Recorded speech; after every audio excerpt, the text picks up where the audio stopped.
முதல்ல மிகப்பெரிதாக மனதில் கொண்டாட வேண்டியது நன்றி இறைவா, ரொம்ப தேங்க்ஸ்.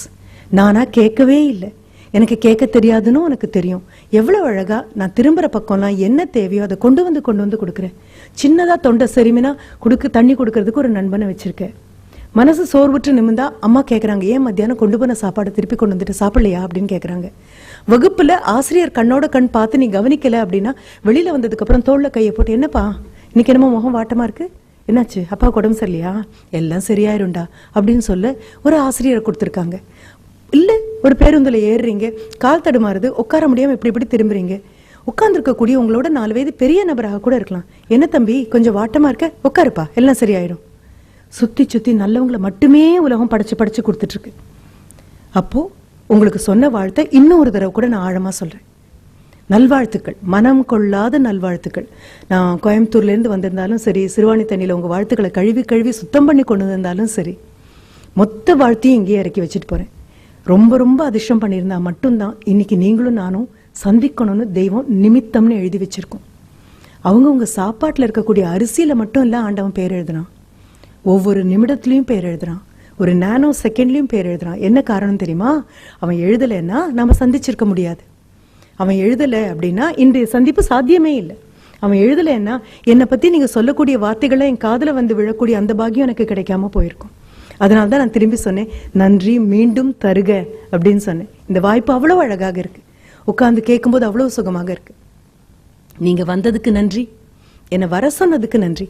நம்ம 2 பேரும் சந்திக்கிறதுக்காக எங்கள் இறைவன் பாரதி உரிமை கொண்டாடுற மாதிரி சஹ்ருதய தெய்வம் அப்படின்னு சொல்றாரு.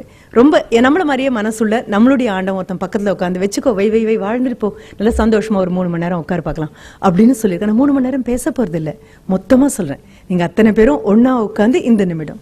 சரி, கோவிலுக்குள்ள போகும்போது அந்த முன்னால் இருக்கக்கூடிய நிலைப்படியை தொட்டு தலையில வச்சுக்கும். உள்ள இருக்கக்கூடியது தெய்வங்கிறதுக்காக மட்டும் அல்ல, உங்களுக்கு முன்னாலும் உங்களுக்கு அப்புறமும் நூற்றுக்கணக்கான ஆயிரக்கணக்கான மனங்கள் இதை தாண்டி வரப்போகுது அப்படின்னு. இன்னைக்கு காலையில கோவில்களுக்கு போயிட்டு வரும்போது கூட நினைச்சேன், அதனுடைய பிரம்மாண்டத்தை பார்க்கும்போது அவ்வளோ ஆச்சரியமாக இருந்தது. வேற எந்த நாட்டுல இந்த ஒரு வாய்ப்பு கிடைக்கும்? வேற எந்த நாட்டுல இருக்கக்கூடிய பணத்தை எல்லாரும் எல்லா காலத்துக்கும் வந்து ஆண்டவங்கிட்ட கொட்டிட்டு போறதுக்கு கிடைக்கும்? கும்பகோணம் அப்படிங்கும் போது கூட நான் சொன்னேன், என்னப்பா அது உங்க ஊர்ல இருக்கக்கூடிய கோவில்கள் எல்லாம் ஊருக்கு 4 உலகம் பூரா பகிர்ந்து கொடுத்தாலும் உள்ளங்கையில இன்னும் 10 மிச்சம் இருக்கும் போல இருக்கு. அத்தனை கோவிலையும் ஒன்னா கொண்டு வந்து ஊர்ல உட்கார வச்சிருக்கீங்க. இது கொஞ்சம் ஒரு அநியாயம் அப்படிங்கறதையும் தாண்டின ஒரு I think superlative quality for அநியாயம் அப்படின்னு சொன்னா அநியாயமஸ்ட் அப்படின்னு ஏதாவது ஒரு வார்த்தை இருந்தா நான் போடணும். திரும்பின பக்கம்லாம் தெய்வம் இருக்கு அப்படின்னு சொல்லி நிமிர்ந்து பார்த்தோம்னா, சரி மேலதான் ஒரு திசை இருக்கே அப்படின்னு நிமிர்ந்து பார்த்தா, இந்த திரும்பின பக்கம் தெய்வத்தினுடைய கோவில்கள் எல்லாம் அண்ணாந்து பார்த்து பாரு அப்படின்னு மேல இருந்து ஆசீர்வாதம் பண்ணிட்டு இருக்கு. இத்தனை கோவில்களுக்கு நடுவில் you are in a very protected zone. ரொம்ப அழகாக சுத்தி காவல் தெய்வங்கள் எல்லாம் உங்களுக்காக காப்பாத்தி உட்கார்ந்துருக்கக்கூடிய நல்ல ஊர்ல, நல்ல மக்களுக்கு நடுவில், நல்ல கல்லூரிகள்ல, நல்ல ஆசிரியர்களுக்கு நடுவில் வந்து உட்கார்ந்துருக்கீங்க. This is something wonderful. எனக்கு இந்த பொறாமையினால கொஞ்சம் பொறாமையாகவும் இருக்கு. சரி, ஒரு கோவிலுக்குள்ள போகும்போது தொட்டு தலையில வைக்கிற மாதிரியே தான் வீட்டுக்குள்ள போகும்பொழுதும் கால் செருப்பை கழட்டி விட்டுட்டு வீட்டுக்குள்ள போகும்போது இந்த வீடு எல்லா உத்தரவாதமும் உங்களுக்கு தெரியுது. உங்களோட இந்த அறையில உட்காம பக்கத்து அறையில இருக்கக்கூடிய தாய் தகப்பன் மற்றவர்கள் எல்லார்கிட்டையும் நான் இங்க வரதுக்கு முன்னால வந்திருக்கேங்கிற விஷயத்த அவங்க கிட்ட சொல்லிட்டு தான் வந்தேன். இன்னொன்னு சொன்னேன், திரும்பி போகும்போது மறுபடியும் உங்ககிட்ட சொல்லிட்டு போறேன் அப்படின்னு. அப்பா அம்மாவா இருக்கிறது இந்த வயசுல உங்களுக்கு புரியாது. எந்த பொருளையும் அனுபவிக்கிற வரைக்கும் அதனுடைய தேவை நம்ம உணர்ந்ததே கிடையாது. ஒரு இடது கைக்கு ஏதாவது ஒரு பிரச்சனை வந்து அந்த கை உங்க கூட வராது கொஞ்ச நாளைக்கு அப்படின்னு கையில ஒரு ஊஞ்சலை கட்டி கழுத்துல மாட்டி உங்களை ஒரு ஆர்த்தோபெடிக் சர்ஜன் ஒரு 10 நாளைக்கு விட்டார் அப்படின்னா, ஒத்த கையால தலை சீவும் போது தான் உங்களுக்கு எல்லாம் தெரியும். தலை சீவும் பொழுதுல இந்த ஒரு கை தான் சீப்பு பிடிச்சிட்டு இருக்கும். இது என்னமோ பெரிய காரியம் பண்ண மாதிரி இந்த கை கூட வந்துட்டே இருக்கும். ஒத்த கையால பொத்தான் போடும் பொழுதுதான் ஓஹோ இந்த கை தேவைப்படுமா அப்படின்னு. ஆக ஒரு பொருள் இருக்கிற வரைக்கும் அதோட அருமை தெரியாது. அப்பா அம்மாவும் பெரும்பாலும் அப்படியே தான், மூச்சு காற்று மாதிரி தான். மூச்சு விடும் போதெல்லாம் ஆஹா மூச்சு காற்று உனக்கு மிக்க நன்றி, நான் என்ன சுவாசிக்கிறேன்னு சொல்ல போறோமா என்ன? கண்டிப்பா மாட்டோம். மூச்சு அடைச்சா மட்டும்தான் பக்கமா திரும்புவோம், ஐயோ காத்து கிடைக்கலப்பா அப்படின்னு. அப்பா அம்மாவும் அதே தான். அந்த அறையில உட்கார்ந்துருக்காங்க. அஸ்திவாரங்கள் ஒரு நாளும் அழகா இருக்காது. இது வந்திருக்கிற குழந்தைங்க முதல்ல புரிஞ்சுக்கோங்க.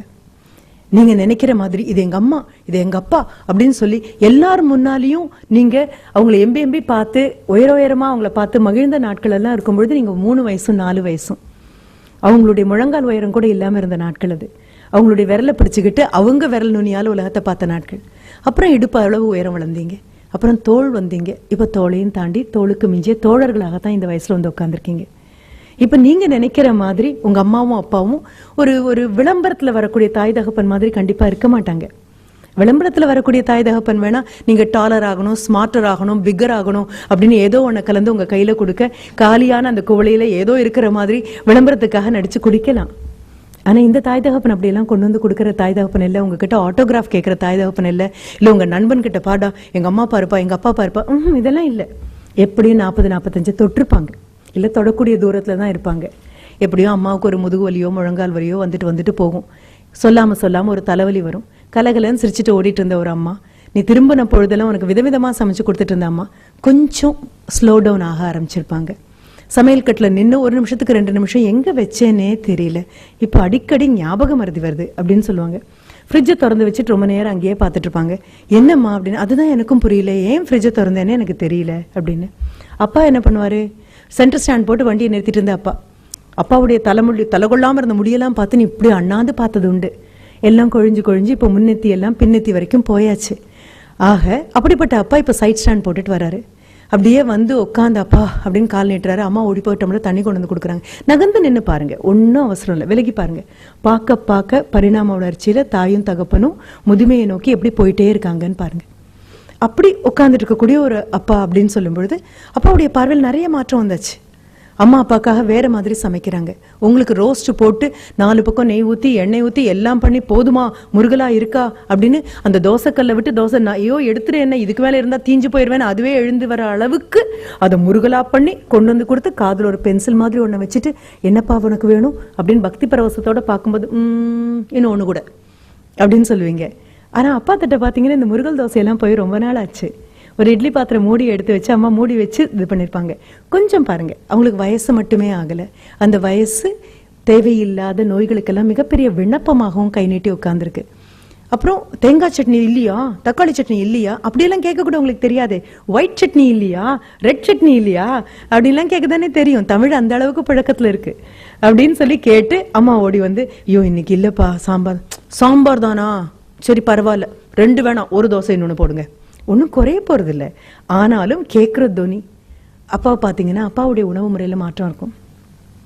நடையில் அந்த பழைய ஸ்பீடெல்லாம் ஒன்றும் இல்லை.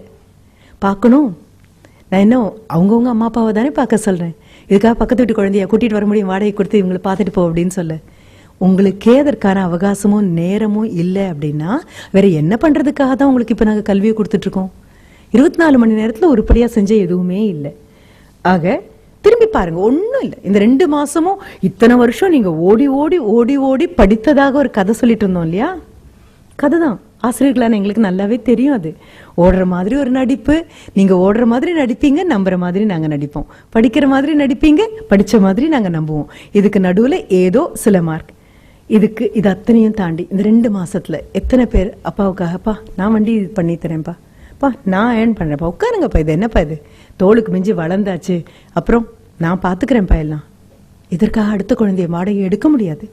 நீ சின்னதா பிறக்கிற வரைக்கும் எல்லாம் கேட்டது மகனா மகளான்னு யாரும் கேட்கல. சார் பையனா பொண்ணா அப்படின்னு பிறந்த உன்னை கையில எடுத்ததுக்கு அப்புறம் பையன் பொண்ணெல்லாம் கிடையாது, அந்த வார்த்தைகளே இல்லை.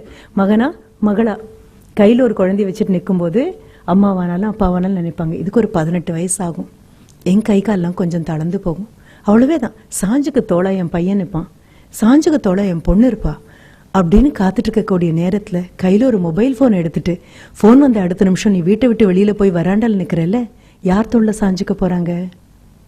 யோசிச்சு பாரு. ஒன்றும் இல்லை, நான் சின்ன சின்ன விதைகளை மட்டும்தான், குற்றமே இல்லை. நமக்கு தெரியாது, நம்ம இன்னும் குழந்தைங்களா இருக்கும். அப்பா அம்மா முடிஞ்சுதா, தாத்தா பாட்டின்னு வீட்டுல இருக்காங்க. இந்த தாத்தா பாட்டி பண்ண பெருந்தியாகம் தான் அப்பா அம்மாவா வந்திருக்கும். அப்பாவும் அம்மாவும் பண்ண பெருந்தியாகம் தான் நீங்க இங்க வந்திருக்கீங்க. இது அத்தனையும் புரிஞ்சுக்கோங்க. அடுத்தது பள்ளிக்கூடத்தில் இருக்கக்கூடிய அந்த ஆசிரியர்கள் ரொம்ப அழகா இருக்கும். எனக்கு ரொம்ப சந்தோஷமான அனுபவமாக நான் பகிர்ந்து கொள்ளக்கூடியது. ஒரு 3 வயதாக இருக்கும்போது என்னுடைய மகன் பள்ளிக்கூடத்துக்கு போயிட்டு எல்கேஜிக்கு போயிட்டு திரும்பி வந்து அவன் என்கிட்ட சொன்னது, my teacher is very beautiful அப்படின்னு சொன்னான். இந்த வார்த்தை ஆச்சரியமா இருந்தது. அது ஒரு 3 வயது குழந்தை போய் பள்ளிக்கூடத்துலேருந்து திரும்பி வந்த அன்றே சொன்னது ரொம்ப ஆச்சரியமாக இருந்தது. சரி, ஒரு 2 நாள் கழிச்சு போய் இந்த பியூட்டிஃபுல்லான டீச்சரை பார்க்கலாம் அப்படின்னு.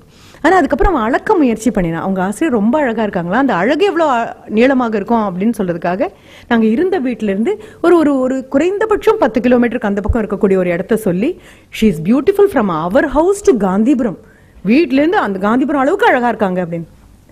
இது அளக்க கூட முயற்சி பண்ணுறானே, கண்டிப்பாக இந்த ஆசிரியரை பார்த்தே ஆகணும்.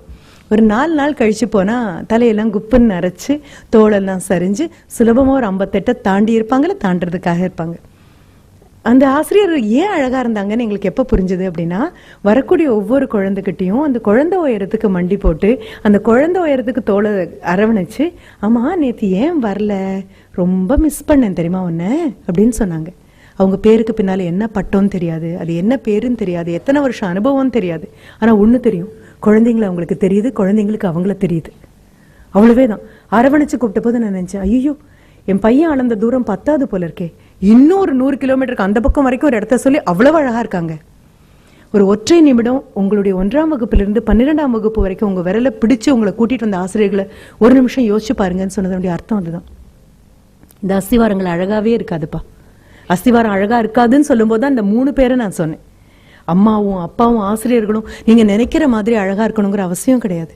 ஆனா இன்னி தேதிக்கு உலக பேரழகி யார் அப்படின்னு சொன்னா, ஒரு 10 ஜட்ஜ் உட்காந்து திருப்பி திருப்பி ஒரு 15 கேள்வியை கேட்க, முகம் எல்லாம் திருத்தப்பட்டு, உயரங்கள் எல்லாம் திருத்தப்பட்டு, உருவ அளவுகள் திருத்தப்பட்டு உங்க முன்னால கொண்டு வந்து நிறுத்தக்கூடிய பெண் அல்ல உலக பேரழகியாக இருக்கும். கண்ணமுடி பாத்தீங்கன்னா அவங்க அம்மாவை மிஞ்சி ஒரு அழகி கிடையாது. உலக பேரழகன் யாராக இருக்க முடியும்? தோல் தளர்ந்து, முகத்தை சுத்தி, கண்ணை சுத்தி கருவளையம் வந்து, தலையில் இருக்கக்கூடிய முடியெல்லாம் கொட்டி, ஒரு நிமிஷம் பெருமூச்சு விட்டு இந்த பையன் படிச்சு மேலே வந்துட்டானா போதும்பா, எனக்கு ஒன்றும் கொடுக்க வேண்டாம், அவன் காலை ஊனிக்கட்டும் அப்படின்னு ஒவ்வொரு நாளும் உங்களுக்கு தெரியாம மனதுக்குள்ள பிரார்த்திக்கக்கூடிய உங்க அப்பாவை மிஞ்சி உலகத்துல பேரழகான ஒரு உருவம் எதுவுமே கிடையாது. நீங்க வரீங்கன்னு தெரிஞ்சு ஊரார் பிள்ளைய ஊட்டி வளர்க்கணும் அப்படிங்கிறதுக்காகவே ஒவ்வொரு நாளும் கல்வியை டிஃபன் பாக்ஸ்ல போட்டு சுமந்து சுமந்து திணிச்சு திணிச்சு அமுக்கி அமுக்கி கொண்டு வரக்கூடிய உங்க ஆசிரியரை விட மிகப்பெரிய ஒரு நபர் உலகத்துல கிடையாது. ஆனா இது 3 அஸ்திவாரம். எந்த கட்டடத்துக்கும் அஸ்திவாரம் அழகா இருக்க வேண்டிய அவசியம் கிடையாது. அஸ்திவாரம் போட்ட அடுத்த நிமிஷம் அதுக்கு பூச்சி அடிக்கிற ஆட்கள் யாரும் கிடையாது. அஸ்திவாரத்துக்கு அலங்காரம் பண்ற ஆட்கள் யாரும் கிடையாது. அஸ்திவாரத்தினுடைய அழகு என்ன தெரியுமா? உறுதி மட்டும்தான் அதனுடைய அழகு.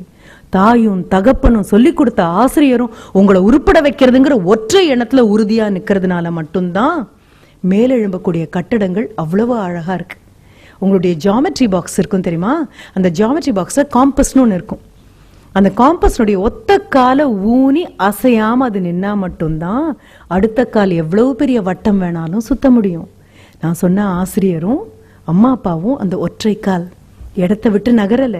நீங்க எங்க வேணாலும் போயிட்டு வாங்க, எத்தனை பெரிய வட்டம் வேணாலும் போடுங்க, அத்தனை பெரிய வட்டமும் வட்டமா ஒழுங்கா அமையணும்னா இந்த ஒத்த கால் இருக்கிற இடத்தை விட்டு நகராம தவம் பண்ணுன மாதிரி காத்து நின்னா மட்டும்தான். இந்த போன கால் சுத்திட்டு வராமையும் போகலாம், போன கால் திரும்பியும் வரலாம். வந்ததுக்கு அப்புறம் கூட ஆஹா நீ இவ்வளவு உறுதியா நின்னதுனால தானே நான் போனேன் அப்படின்னு யாரும் ஒரு வார்த்தை கூட சொன்னதில்லை. இந்த 3 பேருக்காகவும் ஒரே ஒரு தடவை மனசார கைத்தட்டிடுங்க.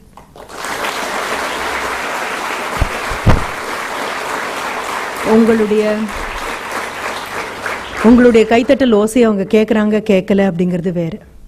கைத்தட்டினது அப்படிங்கிறது ஒரு சின்ன பாவ மன்னிப்பு, அவ்வளோதான்.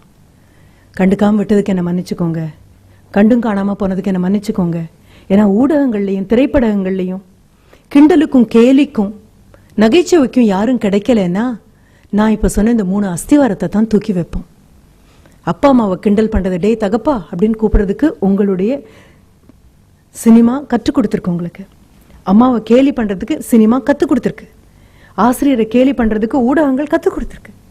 கொடுமை அதுதான்.